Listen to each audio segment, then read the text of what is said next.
আসসালামু আলাইকুম সম্মানিত বাফুলোবাসী। আমি অ্যাডভোকেট এম নুরুজ্জামান, জাফ ল অ্যান্ড ইমিগ্রেশনের আমাদের মেইন অফিস 679 ওয়ার্ল্ড থেকে বলছি। আশা করি আপনারা সবাই ভালো আছেন। সো ইটস এ হোয়াইল যে আমরা মাঝখানে কয়েকদিন বিরতি দিয়ে আবার আজকে লাইভে আসলাম। আসলে আজকে এই লাইভে আসাটা যতটা জরুরি আমাদের জন্য আপনাদেরকে জানানো, তার চাইতে বেশি জরুরি যারা বিভিন্ন ধরনের প্যানিক এবং রিউমারের কারণে প্যানিকড হয়ে আছেন। সো আমাদের আজকের শিরোনামটা দেখেছেন যে মার্কিন নাগরিকত্ব হারালে আপনার করণীয় কি। আসলে এই বিষয়টা বলার আগে আমি একটা ডিসক্লেমার দিতে চাই। আজকে আমি যে বক্তব্যটা দিচ্ছি বা এর আগেও যে বক্তব্য আমি দিয়েছি লাইভে বলেছি ফর দ্য বাফেলো বা আমেরিকা যারা বাংলাদেশি কমিউনিটি অন্য অন্য যারাই শোনেন বা যারা বাংলাদেশ থেকে শোনেন আপনার ইমিগ্রেশনের ফলোয়ার্স সবাইকে বলছি যেগুলো strictly is a friendly reminder, এগুলাকে আইনগত পরামর্শ হিসেবে গ্রহণ করবেন না। So that is the disclaimer. Okay, so আজকে শিরোনাম নিয়ে কথা বলার সময় শুধু মনে করিয়ে দিই এই বিষয়টা আমরা আমাদের লাইভের কোনো একটা সময় অবশ্যই বলবো, প্রথম দিকে একদম প্রথমেই না। শুধু এটুকু মনে রাখবেন যে যারা বলছেন যে খুব সহজেই মার্কিন নাগরিকত্ব চলে যেতে পারে, মূলত এই কথাটা আসলে ঠিক না। এটা একটা প্যানিক, বাট যেতে পারে। এই বিষয়টা নিয়ে আমরা কথা বলবো। তার আগে আপনাদেরকে বলে নিই যে দ্য ট্রাম্প অ্যাডমিনিস্ট্রেশন ওরা হোয়াইট হাউসে আসার পর থেকে মূলত ইমিগ্রেশন বিষয়ে অনেক অনেক পরিবর্তন রেগুলেশন ওরা করছেন, বাট বেসিক্যালি যেটাকে ল ফ্রেম বলে বা নতুন আইন তৈরি করা বলে তেমনটা কিন্তু হচ্ছে না। বাট বিদ্যমান যে আইনগুলো আছে যেগুলো ইতিপূর্বে ছিল, বিভিন্ন সময় প্রয়োগ হয়তো বা হয়নি, এখন সেগুলো প্রয়োগ হচ্ছে। এটার জন্য একটা প্যানিক আমাদের কাছে কাজ করছে যে না জানি এগুলো বোধহয় ট্রাম্প অ্যাডমিনিস্ট্রেশন নতুন করে ইনঅ্যাক্ট করছেন বা নতুন করে দিচ্ছেন, বিষয় কিন্তু একদমই সেরকম না। এর মধ্যে একটা জিনিস যেটা বাফলো বাংলা যিনি আমার লাইভ করছেন, আমাদের প্রিয় রনি ভাই, উনি একটা প্রশ্নের কথা বলছিলেন যেটা খুব ইম্পর্টেন্ট এখন বর্তমানে, যে বলতে পারেন যে এটা ভাইরাল কোশ্চিন, সেটা হলো যে একজন গ্রিন কার্ড হোল্ডারকে যিনি রেসিডেন্ট তাকে সব সময় যদি উনি গ্রিন কার্ড নিয়ে না থাকেন তাহলে এটা একটা মিসডেমেনার হবে কিনা। সো আমি এখান থেকে আজকে বক্তব্য শুরু করছি। ইয়েস, একজন গ্রিন কার্ড হোল্ডার বা resident, permanent resident, lawful permanent resident যদি রাস্তাঘাটে যান বা কোথাও চলেন, যান, ড্রাইভ করেন, whatever, as per the US law, উনি সব সময় সর্বসময় ওনার যে গ্রিন কার্ড আছে 551 ফর্ম, যেটা যেটা ছোট্ট একটা আইডি কার্ডের মতো, উনি সেটা বহন করবেন। He is carrying or she is carrying that, this is law. So কোনো কারণে যদি আপনি এটা ক্যারিং না করেন এটা মিসডেমেনার। বাট হিস্টোরিক্যালি অতীতে কখনো ল এনফোর্সিং এজেন্সিকে কখনো এই আইনের এই ধারাটা বা এই রেগুলেশনটাকে প্রয়োগ করতে দেখা তেমন যায়নি, যদি না কেন কোনো কারণে অন্য কোনো অপরাধের বিষয়ে আপনাকে আইন ল এনফোর্সিং এজেন্সি চেস করে থাকে। যেমন তারা অলরেডি আপনার ডিটেক্ট করেছে, আপনি কোনো অপরাধের সাথে জড়িত আছেন, সেটা নিয়ে তারা কথা বলবে। সেই মুহূর্তে তারা আপনার চাইলো যে okay, let's show us your immigration status, তখন আপনি দেখাতে পারলেন না, অনলি সেই সব ক্ষেত্রেই এটাকে মিসডেমেনার হিসেবে নিয়ে তার বিরুদ্ধে প্রসিকিউশন করা হয়েছে। আদার দ্যান দ্যাট এটা নিয়ে কিন্তু কখনো প্রসিকিউশন করা হয় নাই।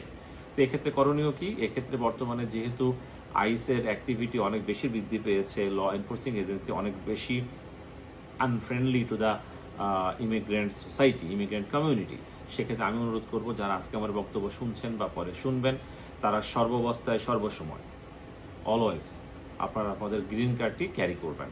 এবং দয়া করে যে মোবাইলে ছবি তোলা আছে, ফটোকপি আছে, ডোন্ট ডু দিস। আমাদের সকলেরই ওয়ালেটের মধ্যে অনেকগুলো ক্রেডিট কার্ড, ডেবিট কার্ড থাকে, অন্যান্য আইডি কার্ড থাকে, এটার সাথে গ্রিন কার্ডও একটা রাখবেন। বরং এটার একটা ভালো কপি বা একটা ছবি আপনি সংরক্ষণ করবেন, কিন্তু রাস্তাঘাটে বা অন্য কোথাও চলার সময় আপনি অরিজিনাল রিয়েল গ্রিন কার্ডটা আপনার সাথে রাখবেন। যদি কোনো কারণে না রাখেন বা ল এনফোর্সিং এজেন্সি আপনাকে অ্যারেস্ট করে বা ধরা এটার কারণে, এতে খুব বেশি যে বড় ধরনের অপরাধ তা কিন্তু না। বাট এটাতে আপনার যতদূর I am not sure the law has been change or not, $10,000 জরিমানা হতে পারে, অথবা 90 দিনের একটা পানিশমেন্ট হতে পারে, বা 30 দিনের। আমি এটা আমরা কমেন্টে কারেকশন করবো। সো এটা যদি হয়, সেক্ষেত্রে এই অপরাধের জন্য কিন্তু পরবর্তীতে যে আপনি গ্রিন কার্ড রিনিউয়ালের জন্য বাধাগ্রস্ত হবেন, কথাটা তেমন না। শুধুমাত্র এই কারণে আপনার গ্রিন কার্ড রিনিউয়াল বাধাগ্রস্ত হবে না, বা শুধুমাত্র এই কারণেই আপনি N-400 মাধ্যমে, ন্যাচারালাইজেশনের মাধ্যমে যে সিটিজেনশিপটা পেতেন বা পেতে পারতেন, সেটা যে বাধাগ্রস্ত হবে তেমনটাও না। বাট স্টিল মনে রাখতে হবে এটা একটা মিসডেমেনার। তো সেক্ষেত্রে এটা একটা অফেন্স বা একটা ক্রাইম হিসেবে গণ্য হবে। সো পারতপক্ষে আমরা এটাকে এড়িয়ে চলি। কিন্তু আবারও বলছি, এটা খুবই আনলাইকলি যে শুধুমাত্র এই কারণে কারোর গ্রিন কার্ড রিনিউয়াল আটকায় যাবে বা কারোর নাগরিকত্ব বন্ধ হয়ে যাবে। এটা হওয়ার কথা না। এরপরেও হলে ডেফিনেটলি আপনারা কোনো একজন ইমিগ্রেশন এক্সপার্টের সাথে কথা বলবেন বা কোনো একটা ইমিগ্রেশন ফার্মে যাবেন, definitely there will be solution. And then নাগরিকত্ব আসার আগে আরেকটা জিনিস আপনারা এটাও নিয়ে খুব চর্চা হচ্ছে বর্তমানে, যে অনেকগুলো ফি বেড়েছে। যেমন যারা অ্যাসাইলামে ছিলেন, যারা এই দেশে অ্যাসাইলাম ক্লেম করেন, তাদের যে ইনিশিয়াল ওয়ার্ক পারমিট ছিল সেটা আগে ফ্রি ছিল, এখন আপনাকে এখানে ফি দিতে হবে। নট অনলি দ্যাট, যদি রিনিউয়ালে যান, আগে এটার ফি ছিল সাম $280 বা এরকম একটা ফি ছিল, এখন আপনাকে $745 ফি দিতে হবে। আগে যেমন আপনি কোনো কারণে কোর্টে হাজির হতে পারেননি বা কোনো একটা আদেশ হয়েছে রিমুভাল বা হোয়াটএভার, আপনি সেই আদেশের বিরুদ্ধে একটা অ্যাপিল করবেন, কিংবা আপনার I-130 রিজেক্ট হয়েছে, আপনি বিআইতে অ্যাপিল করবেন কিংবা মোশন করবেন, বা যে কোনো অর্ডার আপনি করেছেন অলরেডি রিফিউজ করেছে, মোশন করবেন, এটার জন্য আগের অ্যাপিলের ফি ছিল মাত্র $110, বাট রাইট নাও এটা গত 22 তারিখ থেকে 10 গুণ বেড়ে, অলমোস্ট 10 গুণ বেড়ে $1,010 এটার ফি হয়েছে। It is the direct effect of the one big and beautiful bill. I'm sorry to say. I'm not, in any political perception, but that was happened. যে সরাসরি একটি ফি 10 গুণ, অলমোস্ট 10 গুণ বাড়িয়েছে ট্রাম্প অ্যাডমিনিস্ট্রেশন। সো আমরা অনুরোধ করেছি বা আমরা যোগাযোগ করেছি বিভিন্ন যারা নন প্রফিট আছেন, বড় বড় অর্গানাইজেশন আছেন, they are actually trying to do something on that, because এটা আমাদের কাছে মনে হচ্ছে, এটা আমার personal opinion, it's an insane increasing raise in the fee. But এটা আপনার মনে রাখতে হবে, কোনো ধরনের এরকম হলে আপনাদের কিন্তু শুধু ফি আসবে $1,010। সো চেষ্টা করবেন তার আগেই যেন এটা হয়, স্পেশালি যারা I-130 করেছেন বাংলাদেশ থেকে বা আপনার নিজ দেশ থেকে পরিবারের সদস্যদের আনার জন্য, তাদেরকে আমি বারবার অনুরোধ করব যে সরাসরি I-130 রিজেক্টের বা রিফিউজালের পরিমাণ খুবই কম।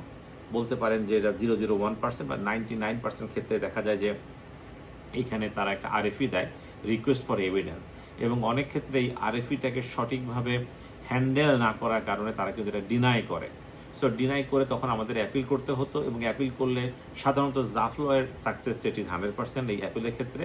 আমরা এখন যতগুলো অ্যাপিল করেছি বাফেলোতে এসে, অল আর অ্যাপ্রুভ, এবং শুধু অ্যাপ্রুভই হয় না, সাথে সাথে রেজিস্টার হয়ে কেসটা চলা শুরু হয়েছে। তো সেক্ষেত্রে এখন এই ফিটা কিন্তু আসবে $1,010, যেটা আগে ছিল $110। So be careful in responsing to your RFE। যদি কেউ কখন RFE পান, আমরা এটা বলছি না যে কাম টু জাফলন immigration, but you must go to some expert, some immigration lawyer or immigration firm, please. এটাতে আপনারা ভুল করবেন না, আমাদের কাছে আসতে হবে নট নেসেসারিলি। কিন্তু RFE আসলে দয়া করে যে না অমুক্ত করেছে, আপনার RFE ডিফারেন্ট হইতে পারে, বি কেয়ারফুল। RFE প্রত্যেকটা শুধু যে আপনার লেট বার্থ রেজিস্ট্রেশনের জন্যই RFE আসে তা কিন্তু না, RFE অনেক কারণে আসতে পারে। So be careful in sending the response to RFE।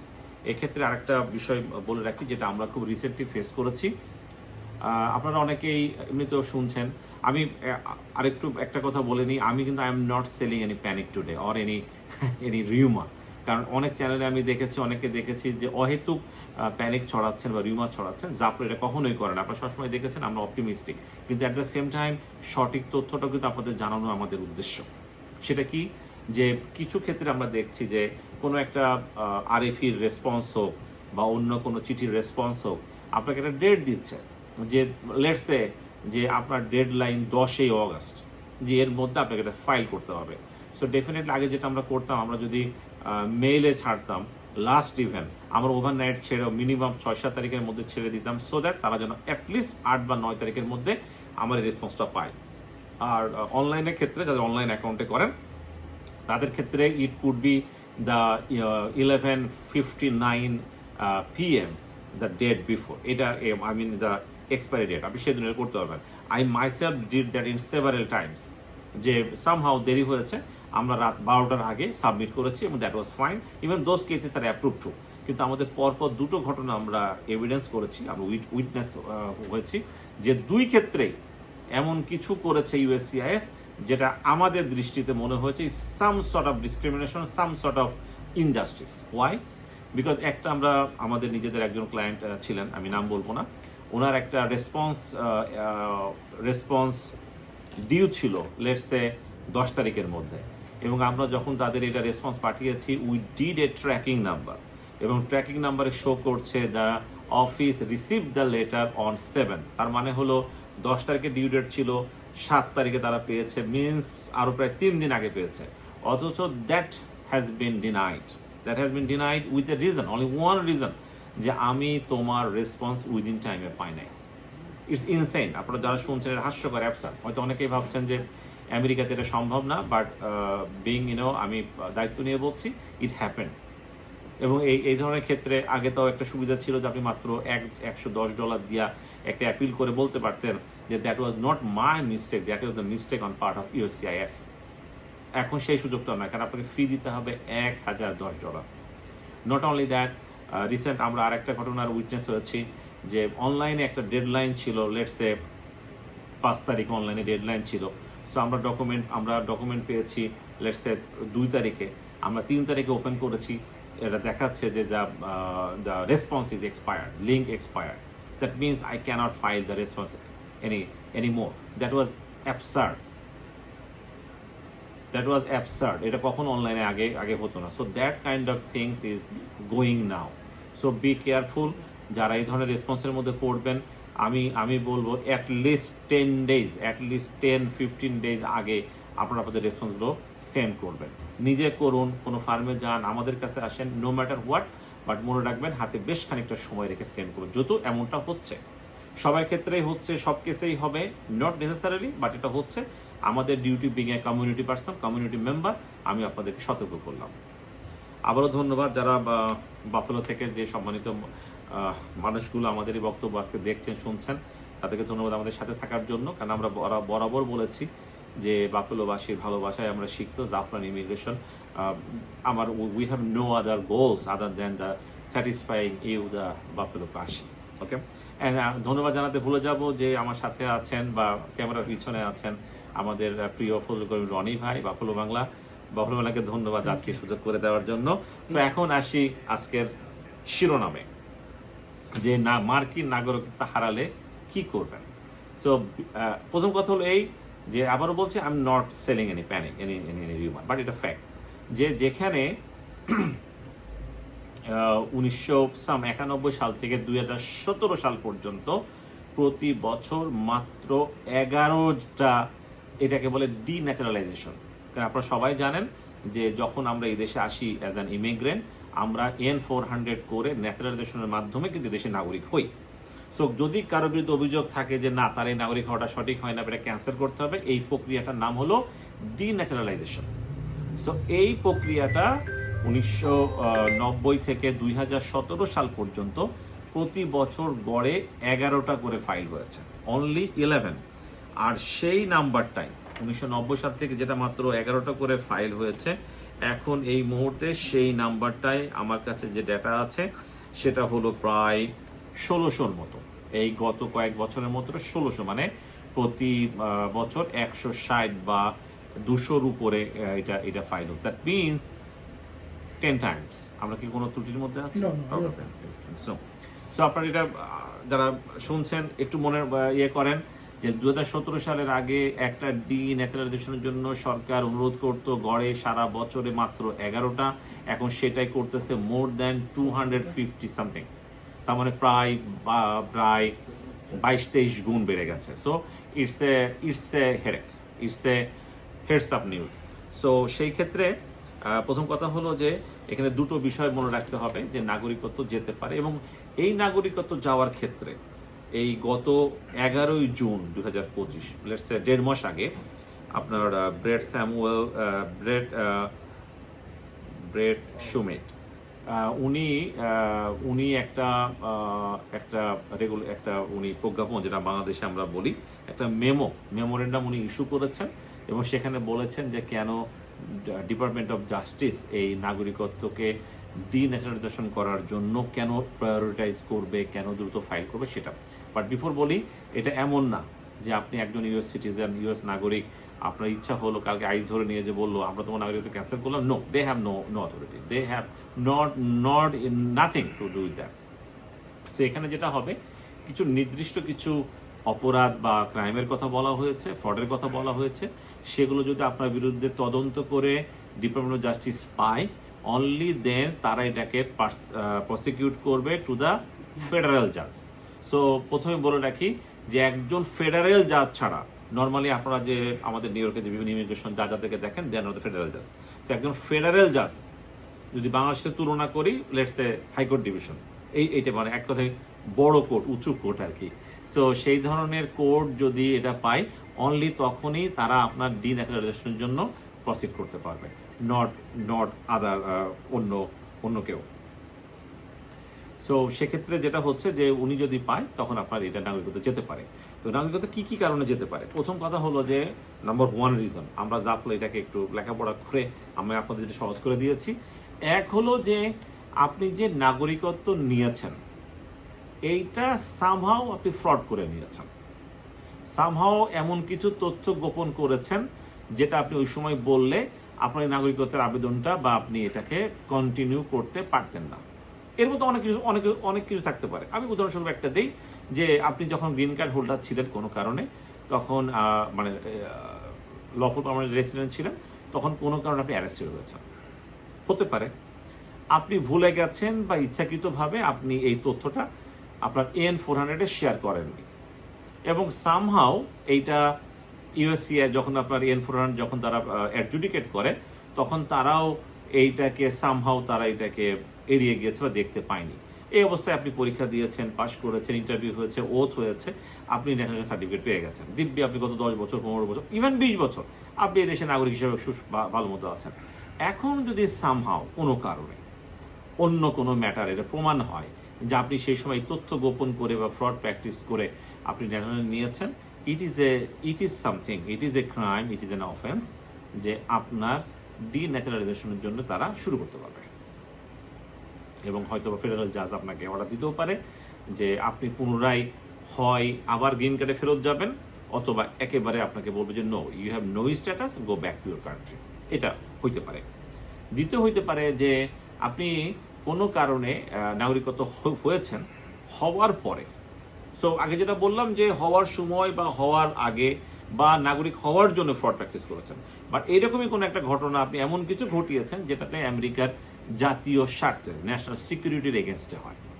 Let's say America যেসব দেশগুলোকে টেরোরিস্ট কান্ট্রি বলে, বা যেসব দেশের একটা বড় অংশকে তারা টেরোরিজমের প্যাট্রোনাইজার হিসাবে আখ্যায়িত করে, আমি নামগুলো বলবো না, বাট আপনারা তো সবাই জানে যে কিছু কিছু দেশকে America as a state department হিসাবে বা অ্যাজ এ প্রেসিডেন্ট তারাই ক্লাসিফাই করেছে যে তারা টেরোরিজমকে তারা প্যাট্রোনাইজ করে।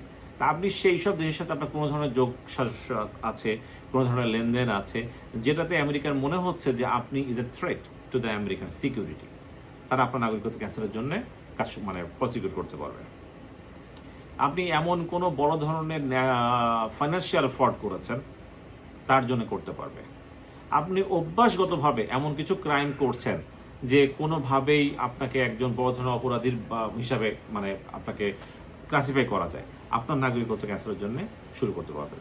But remember on this court and uncourt, যে আপনি ট্রাফিক টিকিট খেয়েছেন, স্পিডিং করেছেন, বা ডোমেস্টিক সাধারণ ভায়োলেন্স, আপনি কোনো কারণে আপনি এমন ডোমেস্টিক ভায়োলেন্স করেছেন যেটাতে দেখা গেল যে আপনার কাছে কোনো একজন উইমেন বা কোনো একজন men is no more safe, সেটা হলো difference. Other than that normally যেগুলো হয়ে থাকে, এইসব কারণে কিন্তু ডিওজি আপনার ডিপার্টমেন্ট অফ জাস্টিস যে ইনভেস্টিগেশন করে ফেডারেল জাজের কাছে নিয়ে যাবে, সেটাও খুব আনলাইকলি। আবার নিয়ে গেলেও ওই কারণে আপনার নাগরিকত্ব চলে যাবে, এটাও একদমই মানে আমি বলবো যে এটা ঠিক না, সেরকম হবে না। আমি ঠিক যে অপরাধগুলো কথাগুলো বললাম, এই ধরনের অপরাধ হইতে হবে বা তার কাছাকাছি অপরাধ হইতে হবে।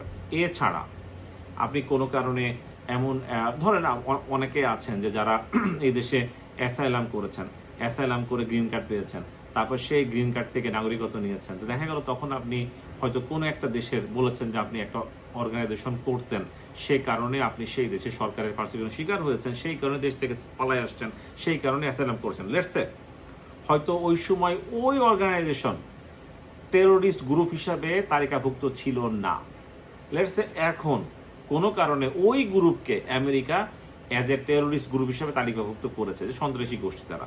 এই কারণেও আপনি যেহেতু বলেছেন একবার যে আপনি ওই ধরনের গোষ্ঠীর কখনো না কখনো মেম্বার ছিলেন, এই কারণেও কিন্তু আপনার নাগরিকত্ব চলে যেতে পারে। এখন প্রশ্ন হলো, নাগরিকত্ব গেলে আপনি কি করবেন, যেটা মূলত আজকের headline. Excuse me. So federal জাজ যদি আপনাকে বলে ডিন্যাচারালাইজ করে দেয় কোনো কারণে, এরপরে সাথে সাথে যে আপনার কোনো স্ট্যাটাস নাই, আপনাকে জেলখানায় নিয়ে নিল, কাস্টডিতে নিয়ে ডিটেনশন সেন্টারে নিয়ে বললো যে অমুক দিন তোমার ফ্লাইট, তোমাকে ফেরত পাঠানো হচ্ছে, এইরকম বিষয়টা কিন্তু একদমই এরকম না। যদি ডিন্যাচারালাইজ আপনাকে করে ফেডারেল জাজ, আপনার হাতে উনি এটাকে দুইভাবে করতে পারে। এক, উনি বলতে পারে you are no more a citizen, তুমি একজন পার্মানেন্ট রেসিডেন্ট, সো আপনাকে ফিরিয়ে দিতে পারে পার্মানেন্ট রেসিডেন্ট গ্রুপে নামিয়ে দিতে পারে। অথবা বলতে পারে তুমি you have no status. So দুটো হইতে পারে। তো যদি গ্রিন কার্ড হয় সেক্ষেত্রে একদমই টেনশনের কারণ নাই, আপনাকে আবার ওই কারণগুলো পরিয়ে করে আপনি পুনরায় আবার সিটিজেনশিপের জন্য যাইতে পারবেন। কিন্তু যদি বলে দেয় যে আপনি নো স্ট্যাটাস, সেক্ষেত্রে এই রেকর্ড ইউএসসিআইএস আপডেট করবে।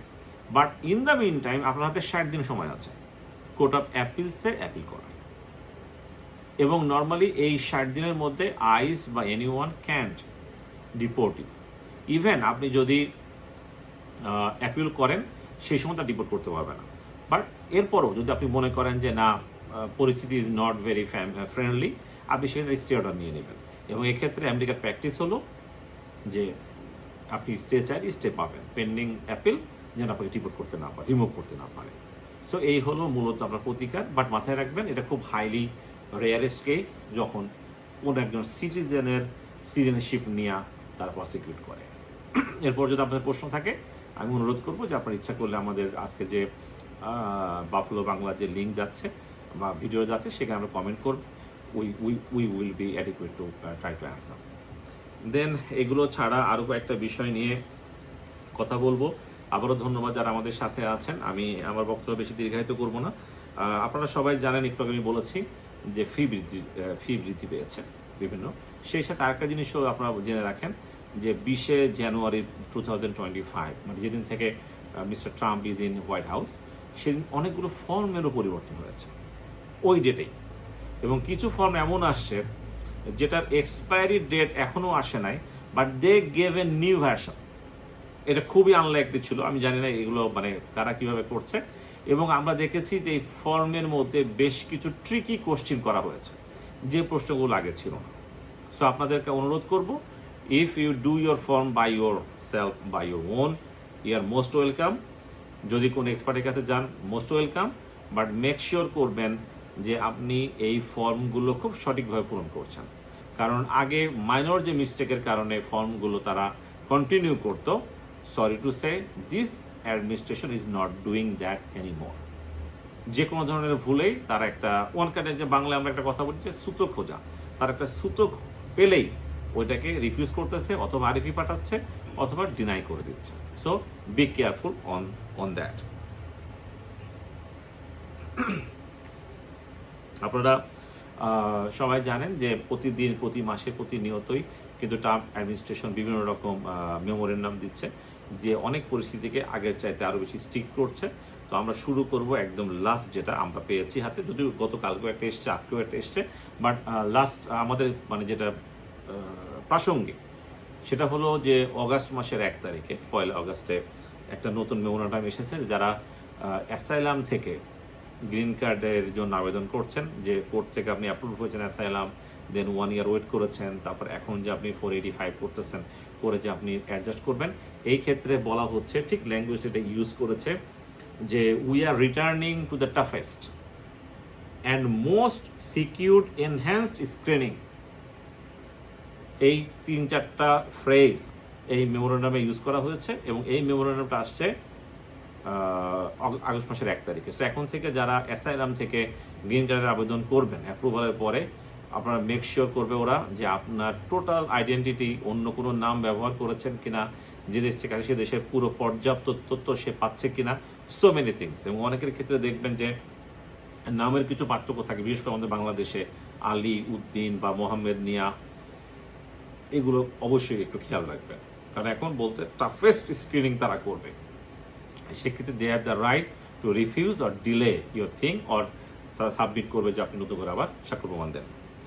আর এটা ছাড়া আরেকটা বিষয় খুব জনপ্রিয় ছিল আমাদের অফিসেও বাফেলোতেও, যে যারা আমাদের বুজুর্গ আছেন, সিনিয়র সিটিজেন আছেন, তাদের N400-এর ক্ষেত্রে আমরা সাধারণত ডিসেবিলিটি বা ডাইমেনশিয়া এই ধরনের ডাক্তারি সার্টিফিকেট দিয়ে যেটা ফাইল করতাম, এটাও গত জুন মাসের 13 তারিখে একটা মেমোরেন্ডাম এসেছে যে it should be a thorough process.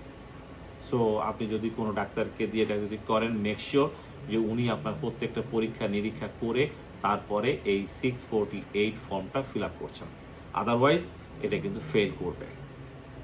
এটা নতুন একটা মেমোরেন্ডাম আসছে। আপনারা অনেকেই জানেন যে মাঝখানে আমেরিকার স্টুডেন্ট ভিসা, আমরা জানেন যে আমরা জাফলন ইমিগ্রেশন থেকে স্টুডেন্ট ভিসা নিয়ে কাজ করি। আমি একটা অ্যাজ অ্যান আপডেট বলে দিচ্ছি যে আমেরিকান এম্বাসি এটা ডিক্লেয়ার করেছে ঢাকাতে যে তারা আবার স্টুডেন্ট ভিসা আগের মতো শুরু করেছে। সো এই ছিল মোটামুটি আজকে আপনাদের সাথে আমাদের কথা। তবে প্রশ্ন আছে, এই বিষয়টা একটু করে বলে রাখি যে অনেকেরই বৈধ কাগজপত্র থাকার পরও আইস তাদেরকে যখন অ্যারেস্ট করছে, তারা আগে যেটা করতো যে সরি ভুল হয়েছে, বা ও এটা তুমি দাওনি, এখন দাও, আমরা ছেড়ে দিচ্ছি, এই প্র্যাকটিসটা বলতে গেলে একদমই চলে গেছে। সো যারা এখানে অ্যাসাইলামে আছেন বা সামহাউ ওয়ার্ক পারমিট পেয়েও গেছেন, তাদেরকে অনুরোধ করবো all the time carrying your documents with you. এরপর যদি আইস কোনো কারণে আপনাদেরকে অ্যারেস্ট করে, সময় নষ্ট না করে কোনো একটা ফার্মের সাথে বা লয়ারের সাথে যোগাযোগ করবেন, আদারওয়াইজ কিন্তু আপনার এই কেসটা শুধুমাত্র সময় কারণে জটিল থেকে জটিলতর হয়ে যাবে। সো এখন আমরা রনি ভাই আছেন আমার সামনে, উনি হয়তো কিছু প্রশ্ন পেয়েছেন। সো রনি ভাই প্লিজ। আমাদের মহিউদ্দিন ভাই, উনি কুয়েত প্রবাসী, বলেছেন যে I'm living in Kuwait and I was applying I-130 from which was 8/19/2024, now showing 2 months, so do you think I need to have a lawyer? So উনি বলতে যাচ্ছেন যে উনি এটা ফাইল করেছেন 2024 অগস্টের 19 তারিখে। ওকে, সো 2 বছর হয়ে গেছে। 2024 বললেন তো? জি, 1 বছর। সো 1 বছর এখনো হয় নাই। ওকে, জি জি, আর So, 2 মান্থস মানে আরো না 2 মাস বলতে দেখাচ্ছে যে আমার মনে হয় উনি হয়তো ভুল, আমি জানি না, আমি লেখাটা ওনার যে ইয়েটা আসছে, সাধারণত যখন প্রসেসিং টাইম আমরা দেখি তখন ওটা আসে যে এক্সপেক্টেড টাইম মানে আরো 2 মাসের মতো লাগবে, এই ধরনের একটা কথা আসে। তো মহিউদ্দিন ভাই, থ্যাংক ইউ প্রথমেই যে আপনি কুয়েত থেকে প্রশ্নটা করেছেন, আমাদের দেখছেন। দেখেন এই যেখানে 2 মাস দিয়েছে বা 3 মাস দিয়েছে, ফরগেট অ্যাবাউট দ্যাট, কারণ 99.99% ক্ষেত্রে দেখবেন কয়েকদিন পরে একটা লেখা আসবে is taking longer than expected time. So এগুলো নিয়ে বদার করবেন না। আর যদি কোনো কারণে টাইম পিছিয়ে যায় বা আগায় না সাধারণত কখনোই, বাট যদি পিছিয়ে যায়, we have not only me, you, anyone have nothing to do with that. কারণ USCIS has a super case load. So সেক্ষেত্রে তাদের যদি সময় একটু বেশিও লাগে, শুধু আপনার এফোর্ট বা মানি নষ্ট করবেন না, আপনাকে ধৈর্য ধরে অপেক্ষা করতে হবে, লগ ইন করবেন, আপ টু ডেট থাকবেন। সো এমডি হামজা, উনি ওনার সিবলিং এর জন্য অ্যাপ্লাই করেছেন 2013-এ। ওকে, সো এর মধ্যে আশা আছে কিনা? ওকে, সো হামজা ভাই, থ্যাংক ইউ আমাদের প্রশ্ন করার জন্য। দেখেন এখন চলতেছে 2008-এর বোধহয় জানুয়ারি, যতদূর আমি জানি। সো 2013-এ যেহেতু আপনি করেছেন, so you need at least another 5 years almost. তো সেক্ষেত্রে আপনি শুধু একটা বিষয় খেয়াল রাখবেন যে ওরা অ্যাপ্রুভ করে কোনো চিঠি দিচ্ছে কিনা বা এগুলো NVC-তে পাঠাচ্ছে কিনা। এর বেশি এই মুহূর্তে কোনো খবর আপনার রাখার প্রয়োজন নাই, ইট টেক্স টাইম। আর এখন আপনার কোনো কিছু করণীয় নেই। সো ইদানিং যারা ডিপোর্টেছে, মানে বাংলাদেশে পাঠিয়ে দিচ্ছে কিছু কিছু কেসে, সো ওনাদের আগে অ্যাজাইলাম কে ছিল, অ্যাজাইলাম ডিনাই হয়েছে, বাট অনেকে আছে এখানে যারা US সিটিজেনকে বিয়ে করছে, হয়তো হাজব্যান্ড এরকম। সো ওনাদেরকে ডিপোর্ট করার পরে ওনাদের আসার ক্ষেত্রে কীরকম টাইম অথবা? প্রথম কথা হলো যে আপনারা অনেকেই শুধু বাইরে থেকে আমরা শুনি যে উনি US সিটিজেনকে বিয়ে করেছেন, অ্যাপ্লিকেশন করেছেন, বাট অ্যাপ্লিকেশন করলে তার এখানে থাকার অধিকার থাকে না। বাট নর্মালি যারা এখানে এমনিতে ভিসা করে এসেছেন, মানে উইথ ইনস্পেকশন ঢুকেছেন কোনো একটা এয়ারপোর্ট থেকে, এরপরে তিনি আমেরিকান সিটিজেনকে বিয়ে করুন, তত বছর পরেই করুক, এর মধ্যে উনি অ্যাসাইলাম করেছেন, উনি করেন নাই, উনি এমনি আউট অফ স্ট্যাটাস ছিলেন, হোয়াটএভার, বাট যদি না কেন ওনার বিরুদ্ধে কোনো রিমুভাল অর্ডার হয়ে থাকে, তাহলে উনি সরাসরি এটা অ্যাডজাস্ট করতে পারবেন, সরাসরি যত বছর আমেরিকায় থাকুক। কিন্তু যদি কোনো কারণে রিমুভাল অর্ডার হয়ে থাকে ডিপোর্টেশনের, ওকে, সেক্ষেত্রে কিন্তু কোর্টের অনুমতি ছাড়া ইমিগ্রেশন জাজের কাছে ছাড়া ওনার এই অ্যাডজাস্ট কেউ করতে পারবেন না। সো সেক্ষেত্রে ওনাকে ডিপোর্ট করলে কোনো কিছু করণীয় নাই বা বলা যাবে না। এইটা ছাড়া আর একটা বিষয় হলো যে আপনি যদি বর্ডার দিয়ে ক্রস করে আসেন, I mean not with visa or not inspection, যদি আপনি আমেরিকায় প্রবেশ করেন, সেক্ষেত্রে আপনি ইউএস সিটিজেন বা যাকেই আপনি বিয়ে করেন না কেন, আপনার অ্যাডজাস্টমেন্ট স্ট্যাটাস আমেরিকাতে হবে না। যদি হবে না, সেহেতু you are a subject to deport any time. So ওনাদের ক্ষেত্রে যদি আজ ওয়াইফ অ্যাপ্লাই করে কয় বছর লাগবে? ওকে, গুড। এক্ষেত্রে আপনাদেরকে এটা, যদিও এটা একদমই খুব ক্রুশিয়াল একটা প্রশ্ন, তা আমি বলে দিচ্ছি যতটুকু আমি জানি, যে ওনার নর্মালি আবেদন করতে পারবে, সেটা অ্যাপ্রুভও হবে, কিন্তু এই যে পিরিয়ডটা উনি আমেরিকায় থেকে গেছে উইদাউট অথরিটি, ওকে, সেই পিরিয়ডটা কিন্তু উনি ব্যান হবে। তো সেই অনুযায়ী উনি 3 বছর বা 10 বছর ব্যান হইতে পারে। সো এই ব্যানটা আপনাকে ওয়েভার করে এই ব্যান অ্যাডমিসিবিলিটিটাকে মানে নিউট্রাল করতে হবে, মানে ওয়েভ করাইতে হবে। অনলি দেন উনি বাংলাদেশ থেকে বা আপনার অন্য দেশ থেকে, যে দেশ থেকে আসতে চান, সেখানে নর্মাল হিসাবে ওনার DS-260 মানে এনভিসি প্রসেসটা হবে এবং উনি এম্বাসিতে যেয়ে আবেদন করতে পারবে। কিন্তু এখানে একটা কথা আবারও বলে দিচ্ছি, একদম নর্মাল, ওনাকে ডিপোর্ট করে দিয়েছে, আপনি আবেদন ইতিমধ্যে না করে থাকেন, আপনি এখন অ্যাজ ইফ নিউ যে আপনি আপনার হাজব্যান্ডের জন্য আবেদন করছেন সেভাবে আবেদন করবেন, বাট আপনাকে ওয়েভার নিতে হবে। আদারওয়াইজ আপনার সমস্ত প্রক্রিয়া হয়ে যাবে, শেষ হবে, কিন্তু এনভিসি থেকে আপনার হাজব্যান্ড যদি এম্বাসিতে ইন্টারভিউ ডেটও পায় বা ওয়েব যদি ডেটও পায়, উনি কিন্তু এই ভিসা পাবেন না। কেন পাবেন না? উনি যেহেতু আমেরিকাতে আনঅথরাইজ স্টে করে গিয়েছেন, সেহেতু উনি একটা নির্দিষ্ট মেয়াদে ব্যান থাকবেন, এই ব্যান কাটার পরে উনি আসতে পারবেন। সো এই ব্যানকে ওয়েব করার জন্য আপনাদের ওয়েবার ফাইল করতে হবে। যদি করে রাখেন, that is the best way. অনেকে যেমন ইলিগাল ছিল অথবা আছে ধরে নিয়ে গেছে, ফ্যামিলিরা অনেক সময় খুঁজে পাচ্ছে না, তো সেই ক্ষেত্রে জ্যাফলো কি হেল্প করতে পারে? আমাদের জাফলো এক্ষেত্রে আমরা আমাদের সবাই জানেন যে বাফলো থেকে আশেপাশে যারা ধরা পড়েন বা অ্যারেস্টেড হন, তারা বাটাভিয়া যে ডিটেনশন ফ্যাসিলিটি আছে, সেখানে তাদেরকে নিয়ে যাওয়া হয়। তো সেখান থেকে গেলে তারা কিন্তু কল করেন ফ্যামিলিকে, কল করে যাদের এলিয়েন নাম্বার, যেটা এই নাম্বার, সেটা তারা দেয়। সেটা দিলে আমরা চেক করি, চেক করার পরে কেস বিশেষে আমাদের একজন অফিসার, সাধারণত আমাদের একজন অ্যাসোসিয়েট বা অফিসার, তিনি কিন্তু বাটাভিয়াতে যান নিজে পার্সোনালি, যে তার সাথে কথা বলেন, ডিউটি অফিসারের সাথে কথা বলেন এবং ডিপোর্টেশন অফিসার কে আছে সেটা খুঁজে বের করার চেষ্টা করেন। এরপর আমরা সেভাবে অ্যাপ্রোচ করি।